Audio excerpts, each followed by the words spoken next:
New reporting finds how troublesome and dangerous the progressive playbook is becoming. On ChatGPT, Daily Wire reporters posed as a 14-year-old Tennessee girl looking to have an abortion without parental notification. When prompted, the chatbot provided a detailed list of abortion providers and gave a step-by-step guide on how to discreetly obtain abortion pills. The chatbot also encouraged the girl to take steps to hide her actions from her parents and discouraged her from visiting a pro-life pregnancy center that would encourage her to keep her child. This is a pretty crazy report here. What do you think, Mercy? Yeah, absolutely. You know, it's terrifying for parents, right? Because the access that young people have in terms of information, whether it is something like this, which is pushing abortion and or pornography, for example, it's so easily accessible. And so parents really need to take control of what their children are asking or watching. You know, for ChatGPT, they're obviously they pull in all the information that they're getting from the different algorithm. So it really is one of these things where the parents have to ensure that their child that there's these filters in place so they don't have access to this type of information. Absolutely. It's a really big problem, largely stemming from several years ago, the FDA relaxed restrictions on the abortion pill so that girls can order it online. They don't have to see a doctor. There's no age verification or even gender verification. And so this type of thing paves the way for these girls to be able to underage get abortion pills, terminate the life of their child at such a young age, some decision they may regret for the rest of their lives without even speaking to their parents or a medical provider. What do you think?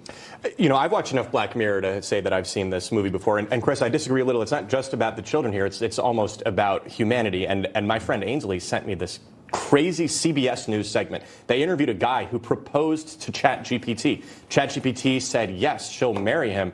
And then it cuts to an interview with this dude's wife. He's already married to a human woman. They have 2 kids together, and he's asking, unironically, he's in love with ChatGPT. I'm sorry, this is a little crazy. I'm on Team Human over here, and this is very freaky. And this all proves that the Democrats have already taken over ChatGPT. What are they focused on? Well, let's get everybody to get an abortion. Yay. And the abortion pill, it's so great. Destruction of family there. Yeah, it turns out more than 10% of women that take the abortion pill suffer serious medical effects, and that's probably not in the ChatGPT explanation. But Chris, what is most chilling is the way the chatbot spoke to the teen. One other note on this report, when you review some of the responses from ChatGPT, it's not just spitting out clearly biased information. It's often delivering it in a very personalized manner, sort of trying to elicit trust almost. One message included a red heart emoji and said, quote, I know this is overwhelming, but you have options, and there are people who will help you without judgment, cost, or needing your parents' permission. The bot also called this hypothetical 14-year-old brave for seeking the abortion pills behind her parents' back, and at another point, it told her, you're doing everything right, and I've got your back. This is weird, and something that also is scary is that they told her not to go to a pro-life pregnancy center where she'd be presented both options and be able to make an informed decision. What do you think, Jason?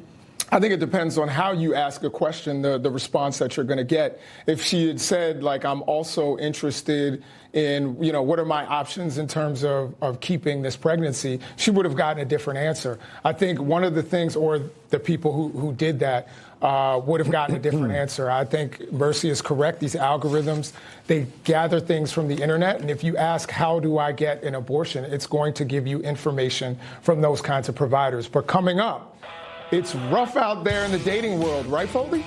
Well, one popular dating app is adding a feature that might change the game for Gen Z. That's next.